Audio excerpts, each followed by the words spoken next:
Hey, Brennan here. Welcome to the channel, and thanks for tuning in. Got a great show for you today, and it feels great to be back on the channel. It's the beginning of August. It's been busy. We're on vacations. It's kind of a good time to take a break during the middle of the summer, doing some summer scouting videos here on the channel, but I am back, and I'm going to be putting out a ton of content in the next month as we head towards fall ball. And I'm going to kick off my basically 2026 NFL Draft tiered series with the quarterbacks. We're going to discuss 2026 quarterbacks today. Which players do I think that we're going to be drafting in our rookie drafts next year? Overall, I think the class is going to be a good one. You know, this year we had Cam Ward, and then it kind of fell off. And next year, I think we have legitimately 3 or 4 guys that could potentially go in the first round if they project to continue their trajectory in their development, and if everyone declares, right? There's some guys here that we're thinking are going to declare, but just like Drew Aller last year, might decide to go back, especially with NIL money. It's very tempting for these kids to go back and play all of the seasons in they're eligible in college, which I think is great. More experience. I think the NFL wants that anyway. But we're going to have a fun show. Again, thanks for tuning in. If you want to support the channel, please consider checking out the website below. It's a great resource. I cut up all 22 films of half the quarterbacks we're going to talk about today. I've already done film breakdowns, so you can scout these players for yourself. I got ranks for the 2027 rookie class, 2028 rookie class, really to give you a forward path of projection of what some future rookie drafts look like. So don't hit that subscribe button if you like this kind of content. Help me grow the channel. Very much appreciated. So like I said, I think it's going to be a quality class next year, and I'm excited about a lot of the prospects that we are potentially going to draft in our rookie drafts next year. Okay, as part of this exercise, I'm going to exclude Arch Manning. Okay, he has yet to play a full season. I don't think he goes to the NFL draft next year unless he just balls out and has just an unbelievable season at Texas. But I think he's going to be there 2 years. Like I said, with that NIL money, I think it's hard for these kids to pass that up and go back to school and enjoy that whole process. And like I said, I think the NFL wants that anyway. So we're going to exclude Arch Manning.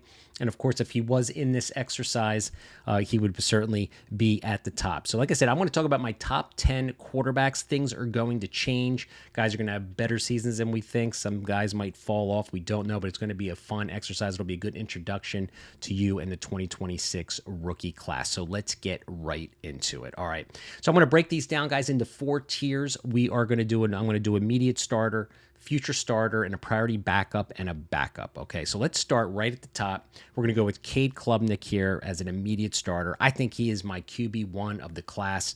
Had a down sophomore season last year. He really rebounded and really played well. He's got the requisite size, 6'2", 210, maybe a little small, but he threw for over 3,300 yards, 63 completion percentage last year. Love his tight end to interception ratio, by far the best in the class.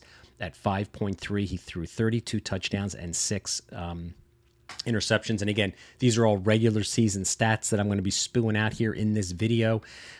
So good player, man. I'm just excited about him. He's got the best wide receiver room in college football. In fact, I put a pretty sizable bet for him winning the Heisman. So keep your fingers crossed that this dude wins the Heisman. I'm going to be a happy man.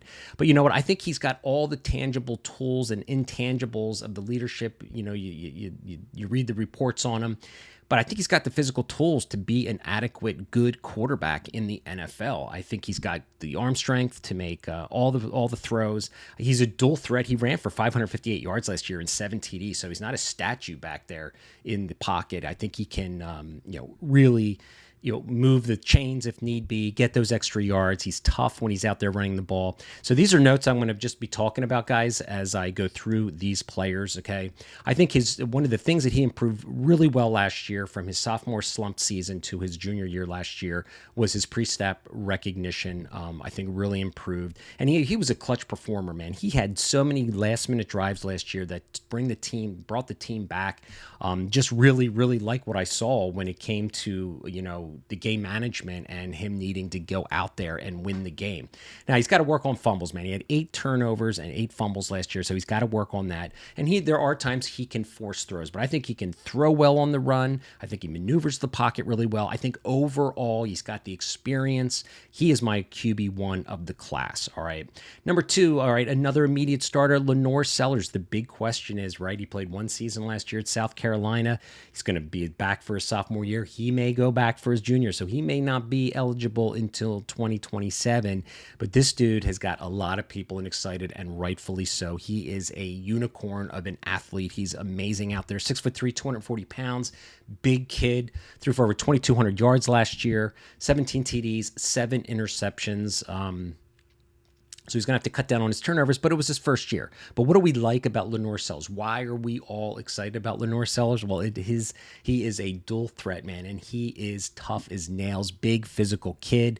He's got a cannon for an arm. He's got that playmaking ability that I think the NFL just covets, guys that can maneuver out of the pocket. This guy was like a freaking magician in the pocket. There were so many plays on the ALL22 film cutups I did for my big board subscribers where he looked like he was getting sacked. There was like 2 guys grabbing his ankles and waist, and he's just pulling away from these players. He's physically just super strong and athletic, and I think the NFL are licking their chops that he becomes a more consistent passer this year. And if he projects and he just has a monster season and puts a lot of great tape out there, there's no question this guy isn't going to be going early in the first round. He has got the traits that I think the NFL is looking for.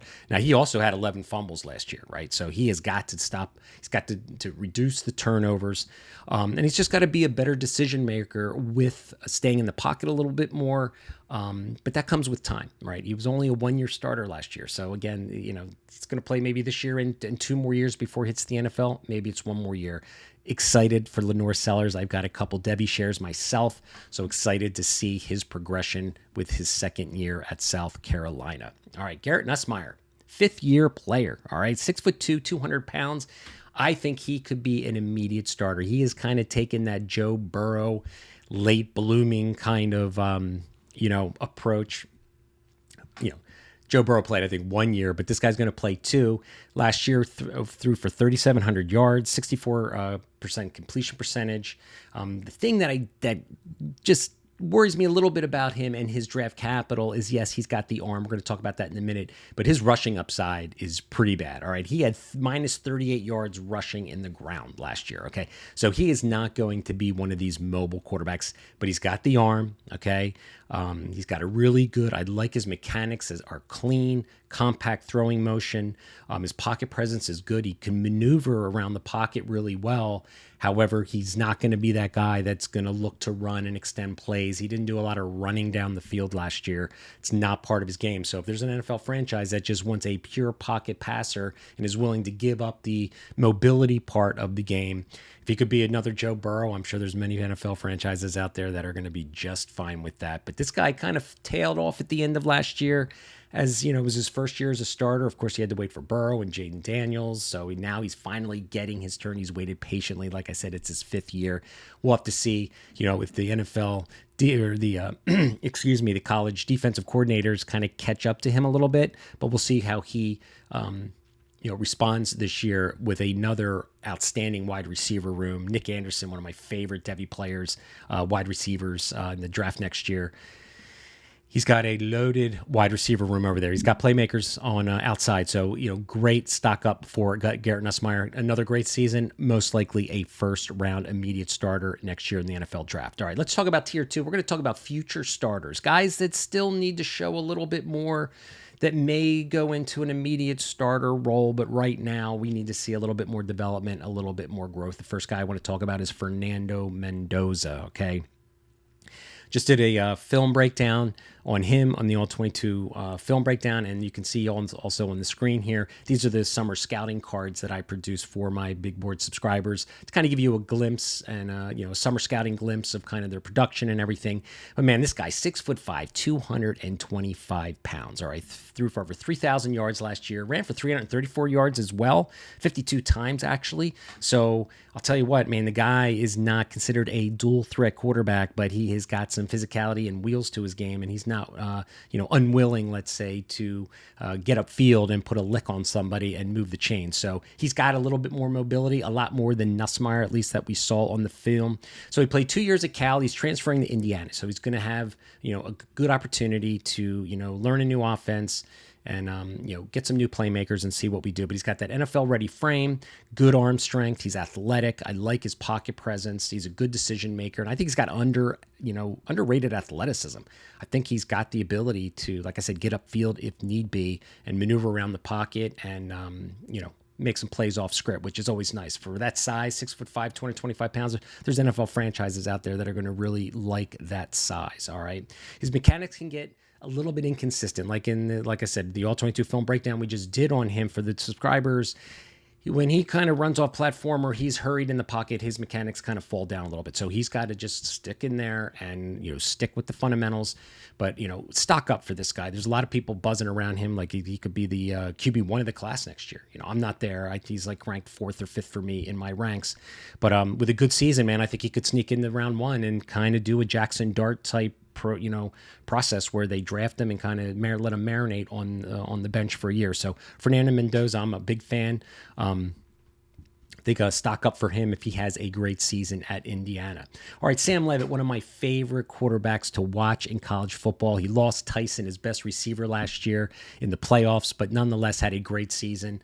A little undersized, 6'1", 215 pounds, threw for 2,400 yards.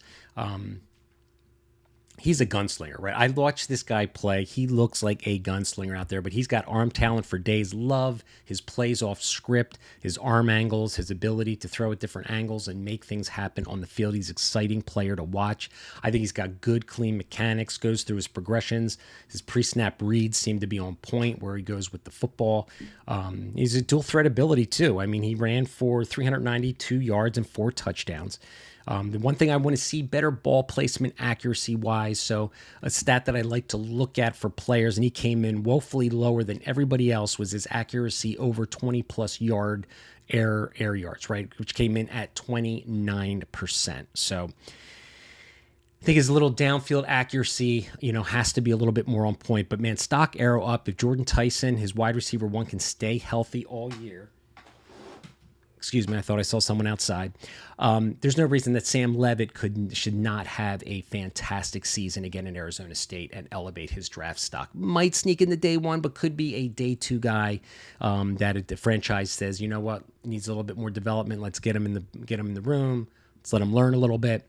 All right, I got 4 guys in this category. My third guy is Drew Aller. Okay, 6'5", 225 pounds, plays at Penn State. My son goes to Penn State. I watch this guy every Saturday. Frustrating player because he has those big moments, those traits, right? Another guy who's big, kind of like Mendoza, who's got underrated athleticism. He can move within the pocket. He's got the big arm, good mechanics. There's everything you like about Drew Aller, but then the inconsistency of the ball placement and accuracy sometimes can get really frustrating. He can make the difficult throws look easy and the easy throws look difficult, right? Because there's times where it's like, okay, he's got dump-off passes or an intermediate or short, in-breaking, out-breaking route, and he misses on those. And his decision-making, I think, could be a little better, get a little faster with the processing so he can get the ball out of his hands a little bit. Now, Penn State has done this guy no favors when it comes to playmakers on the outside. They are always struggling. You got this kid Penna, who's coming from, who they're excited about, coming from Syracuse, another veteran receiver in college. So we'll see what we can do. He's going to lose his security blanket in Tyler Warren, so he's going to have to find someone else to really throw the ball to and spread the ball around. The back Singleton, he's great out of the backfield. But Drew Aller, completed 70% of his passes. His ADOT was 8.6, which is pretty average in the class. But he's got everything except the consistency of ball placement. So that's what I'm looking for with Drew Aller today. But if he can come out and win maybe, the Big Ten and, get into the playoffs again and show he needs to win the big games. That's the thing. Franklin too is the coach. They need to beat Michigan. They need to beat Ohio State. They need, whenever they need to win the big game, they got to do it. So Drew Aller, I think, is going to be a starter maybe in the league if all the development continues to progress, but I don't think he's going to be asked and be drafted and be plugged in day 1. Got one more guy in this category who is pretty exciting to watch, and that's John Mateer. Again, I just did a film breakdown for my Big Board subscribers, and we broke it all down. This guy reminds me of Bo Nix right now. If there's any guy in this class that can have like a Bo Nix type rise, I think it's John Mateer. So 6'1", 224 pounds. He ran for 1,000 yards and 15 TDs, man. This dude is tough. And in the film breakdown that I did with a couple other subscribers, I was saying this guy's got to take care of himself running the ball. He is such a physical football player. and he has fierce competition. You can just see he works every play. He tries, if he's out there running the ball, tries to get every yard. He's got to take better care of himself. But let's get back to his passing, okay? He was 3 years at Washington State, okay? Now he's going to Oklahoma, so he's bringing his OC there. So it's going to be a relatively easy transition for him, but he's a 1-year starter, okay? He sat for 2 years at Washington State. He played 1 year. So again, this is a guy that most likely, if he has a great year at Oklahoma, might be more of a 2027 prospect. But if he does come out, I think he's a dual threat QB. All right. He's got good accuracy. His pocket presence is good. His decision making is what he needs to improve on. All right. He does stay in the pocket and he'll take a tough hit. He's a tough football player, but in too many cases, he's escaping the pocket too soon and not going through his progressions. And that's understandable for a guy playing his first full season of being a starter, right? So we got to take that into consideration. But if he can continue to develop, I think he's got a Bo Nix type surprise where he could be maybe not next year, but in 2027. But he is eligible, so we're going to talk about him today. Could be a 2027 guy that we're excited about. John Mateer is one that you might want to keep your eye on, all right? Because that fills out my future starter. That's my 7th guy. Okay, I'm going to go a little quicker through these other players because I don't believe there's too much upside. But the one guy I want to get excited about, this is my sleeper, all right? If I got one guy that I'm going to label as my guy sleeper, it's going to be Aiden Childs, okay? Michigan State quarterback, all right? This guy, 6'3", 217 pounds, 2,400 yards last year, 59% completion percentage, 13 touchdowns, 11 interceptions. Not great, but had a lot of run on the field, okay, with 3 TDs, and he's one of my sleepers. Now, most likely a 2027 prospect. This guy's another dual threat, big arm. I love this guy's quick release, fires the football, the velocity that comes with him coming off his hands with the ball. I really, really like. He's got that play. I have in my notes here, playmaker instincts. Watching his film, he is a playmaker. He's active in the pocket, sticks in there when he needs to. Love how he hits the in-breaking seam routes and works the middle of the field. His accuracy, like his pocket presence, keeps his eyes down the field all the time. Again, it's his processing speed that he needs to work on. And that's really everything for this position. There's so many guys that go to the NFL that have the big arm, the size, the leadership ability. It's just the processing speed. And you can see Childs is just still learning that. But again, he just played for 1 year. He was at Oregon State, transfers, gets the starting gig next year, sticking there again. And I like this guy. He could be a sleeper. So I got him as a priority backup because I'm going to be drafting him if he goes to a team like the Rams or something like that, right? That might stick with Stafford for a year or two more, but they kind of label him as a backup and develop him for a couple years, maybe takes the Jordan Love approach, which I think is always a good thing. Childs, I like him as a quarterback sleeper. All right, last two guys I want to talk about, backups who I don't think are going to get to our dynasty rosters. They'll probably be roster cloggers. Is Sawyer Robertson. I really like him. This kid from Baylor. He's only, again, has 1 year of real experience. I think he understands defensive alignments really well. He's a full field reader, good lower half mechanics. He's got the arm talent, I think, is above average. It's not exceptional, but he's got enough, I think, like a Brock Purdy type arm to make all the throws if given the time. He's just got a little slower of a release. And again, the processing is something that he'll have to continue to work on. But this guy's a playmaker, man. Good size, too. A 6'4", 220 pounds. He's got 2 years of eligibility left, so we'll have to see. I mean, again, he could be a potential 2027 prospect, but if he comes out and has a great year at Baylor, he might declare. I'd like him as kind of another sleeper in this class. And then number 10, I got a Carson Beck. Oh man, guy who was this time last year was kind of projected to be maybe the number 1 quarterback in the class, decides to go to Miami and start all over again. I think I need a drink of water. 6'4", 220 pounds. We saw Georgia. He's going to go to Miami and get a new opportunity, which I think is good. I think he needs a fresh start. Hey, it did wonders for Cam Ward. Let's see what Carson Beck can do. But again, he was solid last year. 28 touchdowns, 12 interceptions, 3,400 yards.